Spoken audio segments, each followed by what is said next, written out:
Recently something really came to my attention, and that is that now in some situations, banks can literally take your money from your account and they can do it completely legally. So let's talk about it. Hey there, welcome back, or if you're new here, welcome to my channel. On this channel I make videos how to stay debt free, save money and etc. So if these topics are interesting to you, you already know what to do. And now let's jump back to this video. Now unfortunately, as you already may know, more and more people fall into debt, and that's whether we're talking about the credit card debt, car loans, or even people being late with mortgage payments. And this is definitely a sad situation, but not surprising per se, because if we're gonna look what's going on around us with all the price increases, whether it's higher fuel prices, groceries, dining, infotainment, and even the prices of rent going up, no wonder so many people fall deeper and deeper into debt.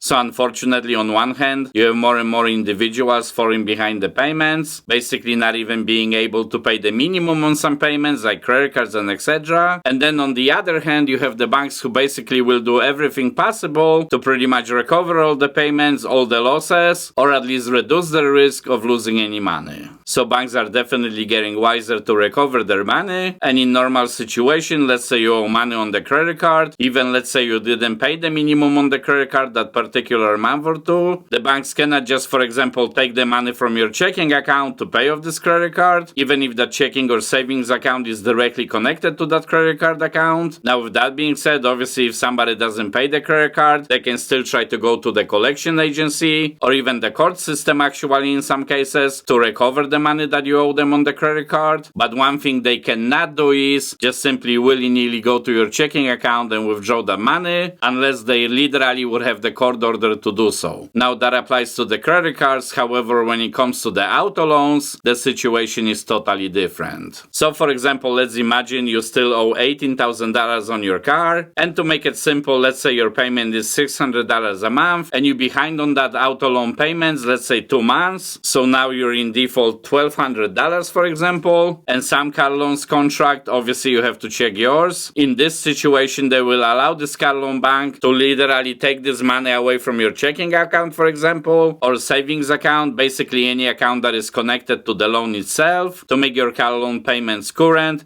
which in this situation is $1,200. And as you could see on the screen right now, this rule is called right to offset. And no, don't worry, they cannot take the entire $18,000 from your account, basically the entire amount that you still owe for the car. They can only take that money that you're in default right now to make the loan current. Now if you think about it, even that can cause financial hardship, because for example, let's say somebody only has the $1,200 on account and this person is planning to pay the rent tomorrow for that money, or that's the only money they have for groceries and etc. So obviously a lot of people will choose to do that rather than pay the car loan payment, which I can't blame them really. I would do the same if that's the only money that I have on the account, but banks can still take that money in the scenario I described, so we definitely have to be a little bit wiser financially. Now to prevent this situation from actually happening to you, I would definitely suggest only buy the car that you can afford. Maybe for now it's not gonna be your dream car, but the car that is gonna be reliable with decent amount of monthly payments, the kind of payments that you can pay easily. And I think as importantly, also have some money in savings. So this way if you have some tough month for example, and you have extra expenses that month, you're not gonna fall behind any credit card payments or even more importantly any auto loan payments, so you will not end up in this situation in the first place. Now when it comes to saving your money,